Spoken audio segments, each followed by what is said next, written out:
One of the most important aspects of sustaining long-term relationships is communication. 장기적인 관계를 유지하는데 가장 중요한 요소 중 하나는 소통이다. It's easy to connect with someone and then let the relationship get stuck due to a lack of follow-up. 누군가와 쉽게 연결된 뒤 후속 연락이 부족해 관계가 멈춰버리는 일은 흔히 일어난다. To keep the connection alive, make a conscious effort to stay in touch. 관계를 유지하려면 의도적으로 연락을 지속하려는 노력이 필요하다. This doesn't mean constantly reaching out with requests or updates, but rather maintaining a friendly and consistent line of communication. 이는 계속해서 부탁하거나 소식을 전하라는 뜻이 아니라 친근하고 꾸준한 소통의 연결을 유지하라는 의미이다. A simple message to check in or share something of value can go a long way in reinforcing your relationship. 안부를 묻거나 유익한 무언가를 공유하는 간단한 메시지라도 관계를 강화하는 데 큰 도움이 될 수 있다. For example, if you come across an article or resource that you think might interest a connection, share it with them, even if you haven't spoken in a while. 예를 들어 상대가 흥미로워할 만한 기사나 자료를 보게 된다면 오랫동안 연락하지 않았더라도 그것을 그들에게 공유하라. This shows that you're thinking of them and are invested in maintaining the relationship. 이는 당신이 그들을 생각하고 있으며 관계를 유지하려는 마음을 가지고 있다는 것을 보여준다. Currently, urban regeneration projects in degraded areas have been promoted as improving the well-being of residents and solving environmental injustice problems. 현재 낙후된 지역에서 추진되는 도시 재생 프로젝트는 주민들의 복지를 향상시키고 환경적 불평등 문제를 해결하는 방안으로 여겨지고 있다. However, such environmental improvements in ethnic communities and/or low-income households can create an urban green space paradox. 그러나 이러한 환경 개선은 소수, 민족 공동체나 저소득 가구에서 도시 녹지 공간의 역설을 초래할 수 있다. The creation of new, high-quality green spaces can increase attractiveness, making these neighborhoods more desirable. 새롭고 질 높은 녹지 공간이 조성되면 이 지역들은 더 매력적으로 변해 사람들이 살고 싶어하는 곳이 될 수 있다. By contrast, the cost of housing can rise, and residents may not be able to afford the rent. 하지만 그 결과 집값이나 임대료가 상승해 기존 주민들이 더 이상 그곳에 살 수 없게 될 수도 있다. This results in the exclusion or displacement of the poor neighborhood's residents, who were intended to benefit from the ecosystem services provided by the new green space. 이로 인해 원래는 새 녹지, 공간의 혜택을 받아야 할 가난한 지역 주민들이 오히려 배제되거나 쫓겨나는 상황이 발생한다. In turn, the residents may only be able to afford to live in a similar, degraded neighborhood to the one they left, with low access to green infrastructure. 결국 주민들은 녹지 기반 시설의 접근성이 낮은 이전과 비슷하게 낙후된 지역에만 살 수 있게 될 가능성이 있다. An increasing awareness of our effect on the ocean is slowly seeping into the public agenda, dragging behind it a conversation that is decades overdue. 우리가 해양에 미치는 영향에 대한 인식이 점점 커지면서 그것은 공적인 논의의 장으로 서서히 스며들고 있으며 수십 년간 미뤄져 왔던 논의를 이제서야 끌어오고 있다. But this conversation faces a massive obstacle. 하지만 이 논의는 거대한 장애물과 마주한다. It's almost impossible to discuss what to do about something changing if you don't initially know how it works. 무언가가 변화하고 있을 때 그것에 대해 무엇을 해야 하는지 논의하는 것은 애초에 그것이 어떻게 작동하는지 모른다면 거의 불가능하다. If a doctor tells a patient that they have a problem with their kidneys, the patient probably already has at least a vague idea about where their kidneys are and what they're up to. 의사가 환자에게 신장에 문제가 있다고 말하면 환자는 신장이 어디에 있고 어떤 역할을 하는지 적어도 막연하게는 알고 있다. They learned about that part of their own personal life support system at school. 그들은 학교에서 자신의 생명 유지 시스템의 그 부분에 대해 배운다. But that's not the case for the oceans. 하지만 바다에 대해서는 그렇지 않다. When we see a news story about the long-term decline in the numbers of krill in the Southern Ocean, it sounds generally like a bad thing. 남극해에서 크릴 수가 장기적으로 감소하고 있다는 뉴스를 들으면 우리는 그것이 나쁜 일이라고 막연히 느낀다. But there's far more to it than the risk of whales going hungry. 그러나 그것은 고래가 굶는 위험 이상의 의미를 가진다. Krill are a part of the ocean engine. 크릴은 해양 시스템을 움직이는 엔진의 일부이다. We need to understand at least some of the context before we can discuss the change and take appropriate action. 우리가 변화에 대해 논하고 적절한 행동을 취하려면 최소한 그 배경과 구조를 먼저 이해해야 한다. Rome was said to have been a melting pot from the very start. 로마는 처음부터 다양한 문화가 섞이는 용광로 같은 곳이었다고 전해진다. The historian Livy claimed the city's original population was comprised of immigrants, flooding in from all directions, attracted by Romulus's deliberate policy of non-discrimination. 역사가 리비우스는 로물루스의 의도적인 비차별 정책에 끌려 사방에서 몰려든 이민자들이 로마의 초기 인구를 이루었다고 주장했다. It was this initial openness, Livy asserts, that laid the foundations for the later strength and success of the city. 리비우스는 바로 이러한 초기의 개방성이 훗날 로마의 힘과 성공의 기반이 되었다고 주장한다. Romans described their city as multicultural in the generations after its foundation. 로마인들은 도시 건국 이후 여러 세대를 거치며 자신들의 도시를 다문화적이라고 표현했다. Tradition held that only a minority of the city's legendary kings were Roman born, with the others all arriving as immigrants before being chosen for the throne for their virtues and merits. 전통에 따르면 전설적인 왕들 중 일부만이 로마 태생이었으며 나머지는 덕성과 공로로 왕위에 오르기 전 이민자로 들어온 사람들이었다. As the empire expanded across 3 continents, Rome eagerly adopted new cultural influences and absorbed incoming groups. 제국이 세대륙으로 확장되면서 로마는 새로운 문화적 영향을 적극적으로 받아들이고 다양한 외부 집단을 흡수했다. Perhaps a little too eagerly for some, who, like the poet Juvenal, complained about the rapid rate of cultural change. 하지만 시인 유베날리스처럼 문화 변화의 빠른 속도를 불만스럽게 여긴 사람들에게는 그것이 지나치게 적극적으로 보이기도 했다. The laws and constants of physics and the fundamental forces in our universe have very precise forms and values. 우리 우주의 물리 법칙과 상수들, 그리고 기본 힘들은 매우 정밀한 형태와 값을 가지고 있다. This means that, if they were only very slightly different, life would not have been possible. 이는 그것들이 아주 조금이라도 달랐다면 생명은 존재할 수 없었을 것임을 의미한다. For instance, the precise value of gravity has enabled our universe to arise by permitting the aggregation of dust and gas particles to protostars around which planets later came to orbit, including the Earth around the Sun. 예를 들어 중력의 정확한 값은 먼지와 가스가 뭉쳐 원시별을 만들고 그 주위를 지구를 포함한 행성들이 공전하게 함으로써 우주가 형성되도록 했다. If the value of the electron had been ever so slightly larger or smaller, chemistry, as we know it, would not have been possible and life, which is based on organic chemistry, could not have started. 만약 전자의 값이 아주 조금만 크거나 작았다면 우리가 아는 화학은 성립할 수 없었고 유기화학에 기반한 생명체도 시작되지 못했을 것이다. The universe was not designed for us to evolve. We have no privileged position in the universe. 우주가 우리가 진화하도록 설계된 것은 아니며 우리는 우주에서 특별한 위치를 가진 존재가 아니다. However, the laws and constants of physics allowed advanced life to evolve. 그러나 물리 법칙과 상수들은 고등 생명체가 진화할 수 있도록 허용했다. Human beings have evolved to make the most of the resources available to them in ways that are subtle and complicated.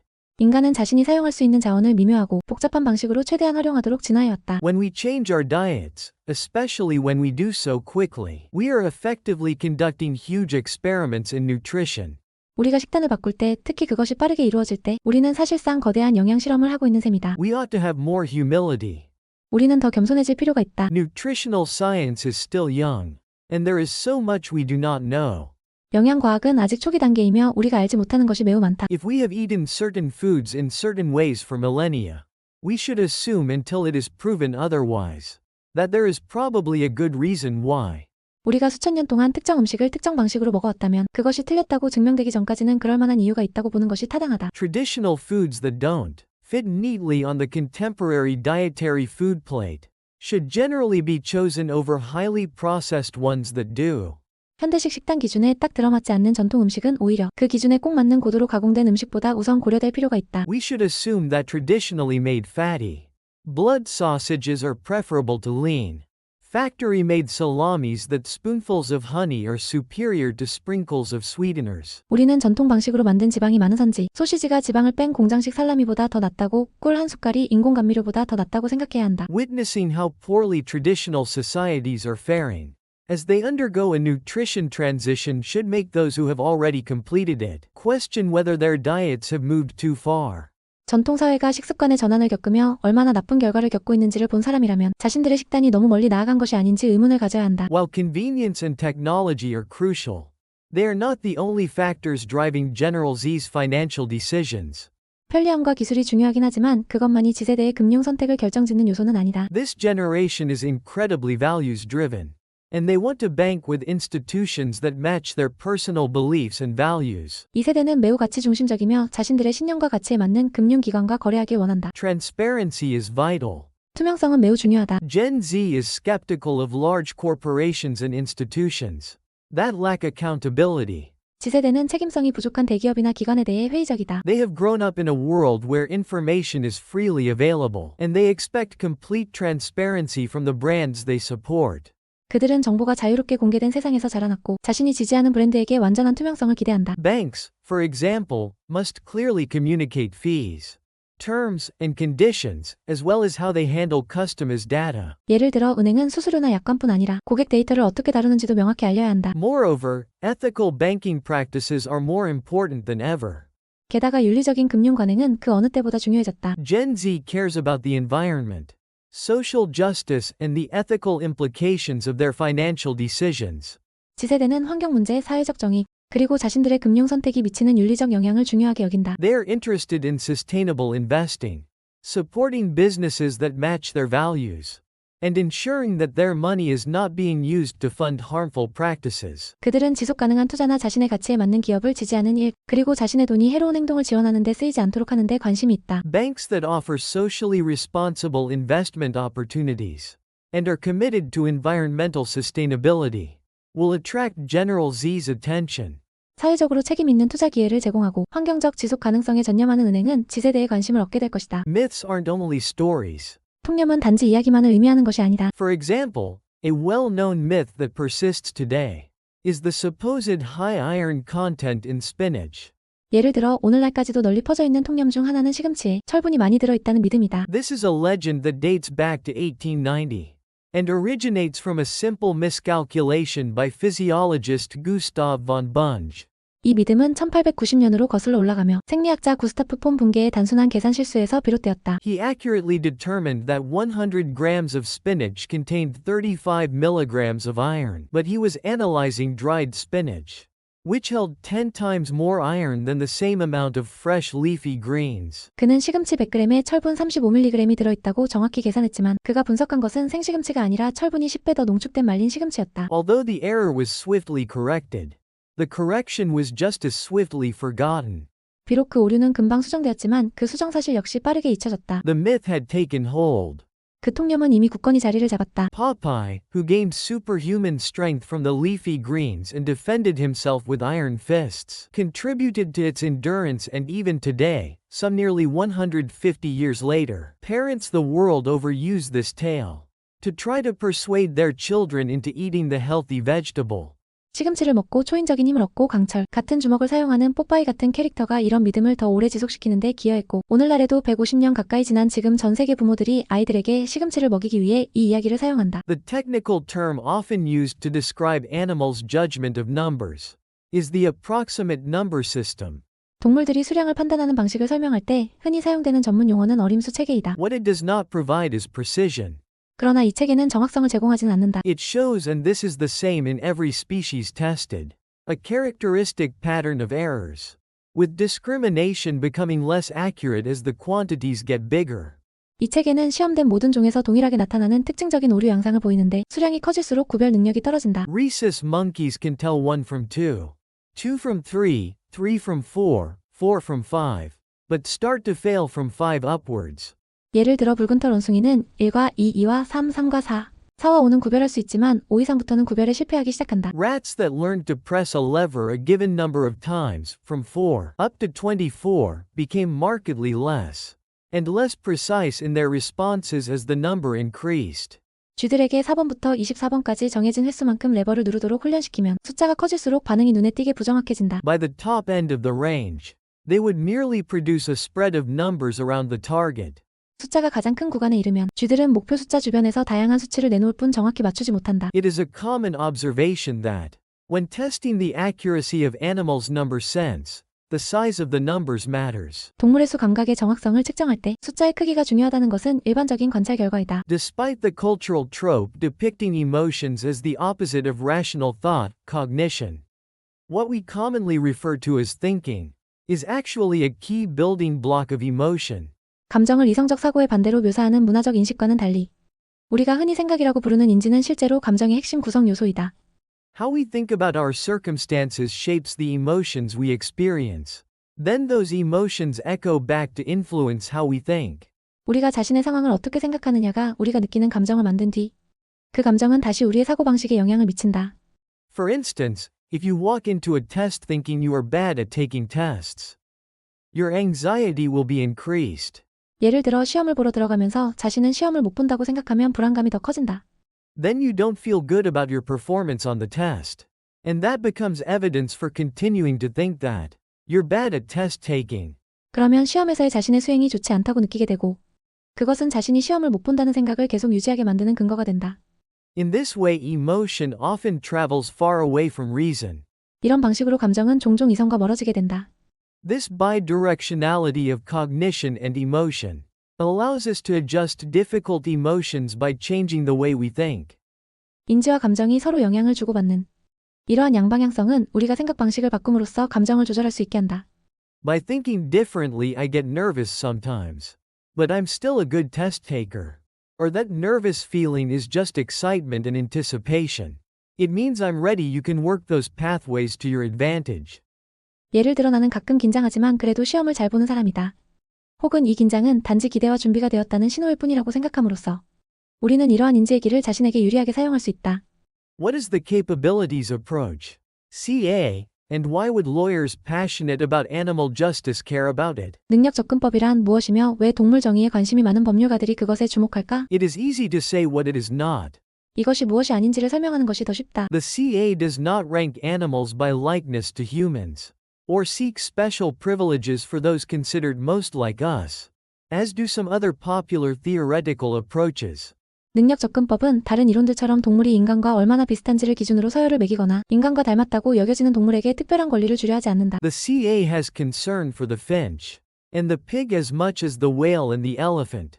이 접근법은 고래와 코끼리뿐 아니라 핀치새와 돼지에게도 똑같이 관심을 둔다. And it argues that the human form of life is simply irrelevant when we think about what each type of animal needs and deserves. 그리고 각 동물이 무엇을 필요로 하고 어떤 삶을 누릴 자격이 있는지를 생각할 때 인간의 삶의 형태는 무관하다고 주장한다. What is relevant is their own forms of life. 중요한 것은 동물 각자의 고유한 삶의 방식이다. Just as humans seek to be able to enjoy the characteristic goods of a human life, so a finch seeks a finch's life and the whale a whale's life. 인간이 인간다운 삶의 고유한 가치를 누리길 바라는 것처럼 핀치는 핀치의 삶을 고래는 고래의 삶을 추구한다. We should extend ourselves and learn. Not lazily picture animals as lesser humans, seeking a life sort of like our own. 우리는 동물을 열등한 인간처럼 게으르게 상상하며 인간과 비슷한 삶을 산다고 생각해서는 안 되며 스스로를 확장하고 배워야 한다. According to the CA, each sentient creature should have the opportunity to flourish in the form of life characteristic for that creature. 능력 접근법에 따르면 감각과 지각 능력이 있는 모든 생명체는 자신에게 고유한 삶의 방식 속에서 번영할 기회를 가져야 한다. Social media serves as an important context to facilitate autobiographical remembering. 소셜미디어는 자전적 기억을 촉진하는 중요한 환경으로 작용한다. Personal events posted on social media platforms are better remembered and less forgotten than those not posted, independent of the characteristics of the events. 소셜미디어에 게시된 개인적 사건들은 사건의 성격과 관계없이 게시되지 않은 사건보다 더 잘 기억되고 덜 잊힌다. This may be because sharing memories online allows individuals to rehearse and make sense of what happened, thus facilitating long-term memory retention. 이는 온라인에서 기억을 공유하는 과정이 사람들이 일어난 일을 되새기고 이해하도록 도와 장기 기억 저장을 촉진하기 때문일 수 있다. Online feedback such as comments and likes, as well as technological features such as algorithms and periodic reminders, can further serve as memory cues for the posted event details. 댓글이나 좋아요 같은 온라인 피드백뿐 아니라 알고리즘이나 정기적인 알림 같은 기술적 기능도 게시된 사건의 세부 내용을 떠올리게 하는 기억 단서가 될 수 있다. As a result, event details shared on social media are likely stabilized and remembered over time, whereas those not shared may become inaccessible or forgotten. 그 결과 소셜미디어에 공유된 사건의 세부 내용은 시간이 지나도 안정적으로 기억될 가능성이 높지만 공유되지 않은 사건은 접근하기 어렵거나 잊힐 수 있다. Multi-sensory experiences are a central part of our everyday lives. Yet we often take them for granted, especially when our senses function normally or are corrected to normal with aids like glasses. 다중 감각 경험은 우리의 일상생활에서 중요한 부분을 차지하지만 감각이 정상적으로 작동하거나 안경 같은 보조 도구로 교정되면 우리는 그것을 당연하게 여기는 경우가 많다. However, closer inspection to any, even the most ordinary experiences, reveals the remarkable multi-sensory world in which we live. 그러나 가장 평범한 경험조차 조금만 자세히 들여다보면 우리가 놀라운 다중 감각의 세계 속에 살고 있다는 사실이 드러난다. Consider the experience of eating a regular meal. 일상적인 식사 경험을 생각해보라. At first, it may seem like an ordinary experience, but it is actually a fusion of the senses.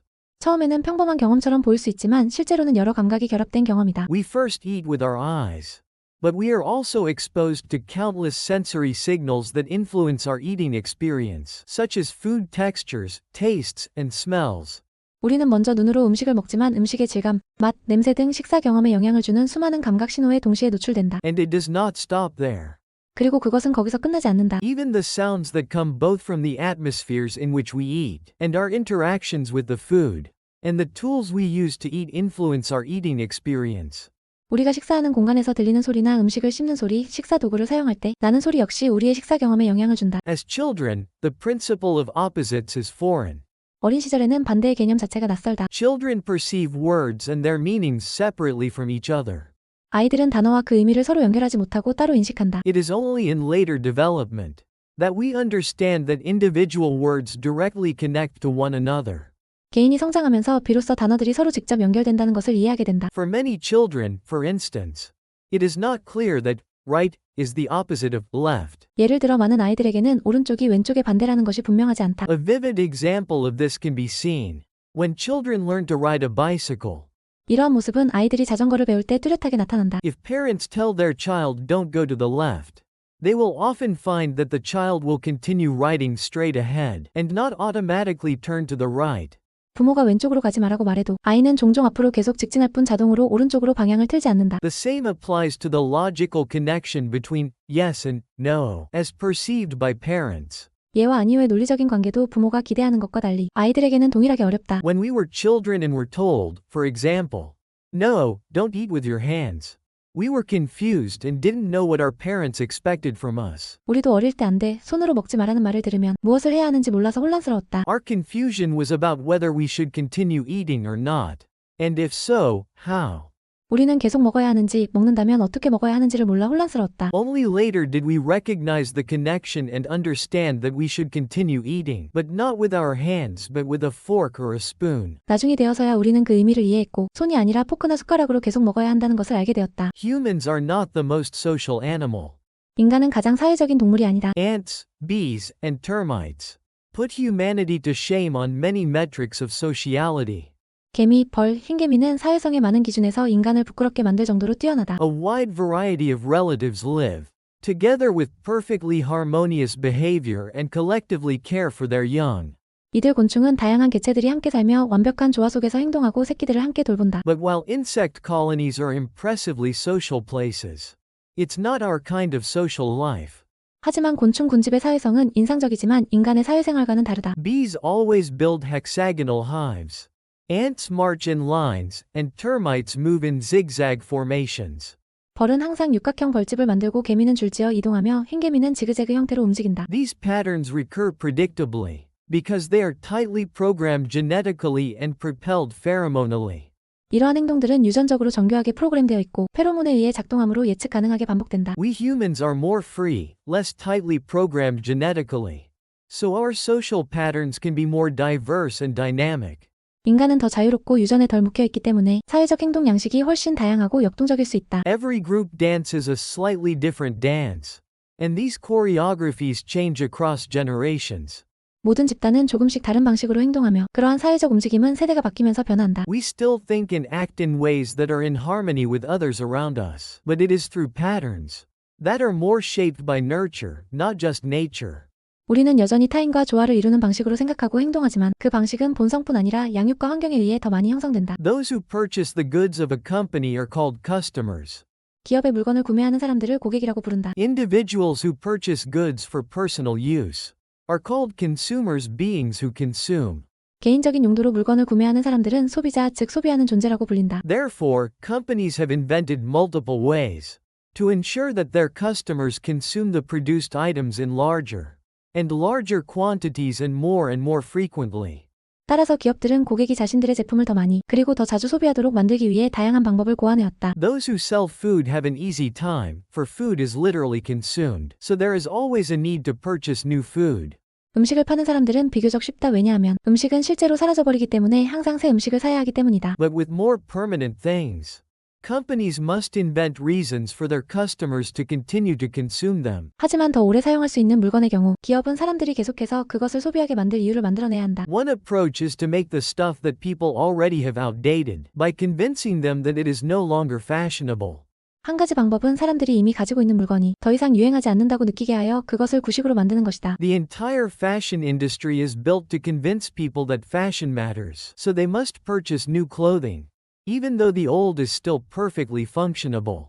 패션 산업 전체가 유행이 중요하다고 사람들을 설득하기 위해 존재하며 기존 옷이 여전히 멀쩡하더라도 새 옷을 사야 한다고 느끼게 만든다. Fashion today extends to far more things than clothes, automobiles, mobile phones, computers. The list is extended indefinitely, limited only by the limits of the creative minds of the marketing divisions of companies. 오늘날 패션은 옷뿐 아니라 자동차, 휴대전화, 컴퓨터 등으로까지 확장되었으며 그 목록은 기업의 마케팅 부서가 얼마나 창의적으로 생각하느냐에 따라 끝없이 늘어난다. Kivitz, Erminsky, and Jung partnered with a cafe to test the motivating effect of illusory progress in an experiment.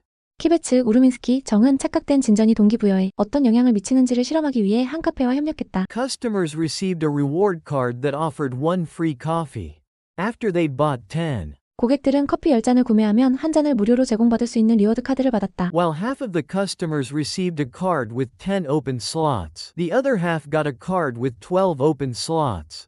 고객의 절반은 빈칸이 10개인 카드를 받았고 나머지 절반은 빈칸이 12개인 카드를 받았다. Yet the 12-slot card had 2 pre-existing bonus stamps. So, strictly speaking, these were identical reward programs. 그러나 12칸짜리 카드에는 이미 도장이 2개 찍혀 있었기 때문에 엄밀히 말하면 두 카드의 보상 조건은 동일했다. Every customer who got a card needed to make 10 coffee purchases and collect 10 stamps to get their free coffee. 어떤 카드를 받았든 무료 커피를 받기 위해서는 모두 커피를 10잔, 사고 도장을 10개 모아야 했다. But the appeal of the free stamps was high.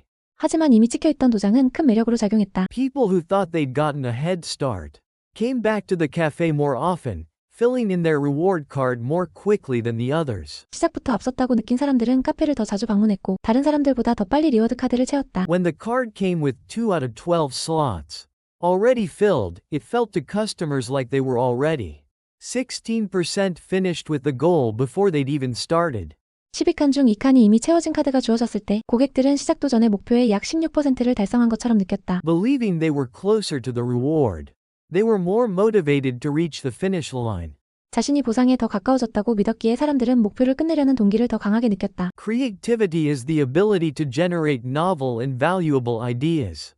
창의성이란 새롭고 가치 있는 아이디어를 만들어내는 능력이다. It involves divergent thinking, imagination, and a willingness to experiment and take risks. 이는 확산적 사고, 상상력, 그리고 실험하고 위험을 감수하려는 태도를 포함한다. While AI can be a powerful tool for creative efforts, it also carries the risk of limiting originality and innovation. AI는 창의적인 활동에 유용한 도구가 될 수 있지만 동시에 독창성과 혁신을 제한할 위험도 지니고 있다. AI algorithms are trained on existing datasets, often identifying patterns and trends in past creations. AI 알고리즘은 기존 데이터에 기반해 학습되며 과거 창작물 속에서 패턴과 경향을 찾아낸다. While this can be useful for generating new content in similar styles or formats, it can also lead to derivative works that lack genuine originality. 이 과정은 비슷한 스타일이나 형식의 새로운 콘텐츠를 만드는 데 유용할 수 있지만 진정한 독창성이 부족한 모방적인 결과를 낳기도 한다. If artists and designers rely too heavily on AI for inspiration and content generation, they may find themselves trapped in a cycle of imitation, unable to break free from the constraints of the AI's training data. 예술가나 디자이너가 영감이나 콘텐츠 제작을 지나치게 AI에 의존하면 AI의 학습 데이터라는 틀에서 벗어나지 못한 채 모방의 반복 속에 갇힐 수 있다. Moreover, the ease with which AI can generate content can discourage the kind of struggle and experimentation that often leads to breakthroughs. 게다가 AI가 손쉽게 콘텐츠를 만들어내는 환경은 종종 혁신으로 이어지는 노력과 실험을 방해할 수 있다. The creative process is often messy and repetitive, involving numerous failures and setbacks. 창작 과정은 흔히 복잡하고 반복적이며 수많은 실패와 좌절을 동반한다. It is through these challenges that we refine our skills, develop our unique perspectives, and push the boundaries of what is possible. 우리는 이러한 어려움을 통해 기술을 다듬고 고유한 관점을 발전시키며 가능성의 한계를 확장하게 된다. If AI provides instant solutions, it can skip this essential process of learning through trial and error, ultimately inhibiting the development of true creative talent. AI가 즉각적인 해결책을 제공한다면 이러한 시행착오를 통한 필수적인 학습 과정을 건너뛰게 만들고 결국 진정한 창의적 재능의 성장을 방해할 수 있다.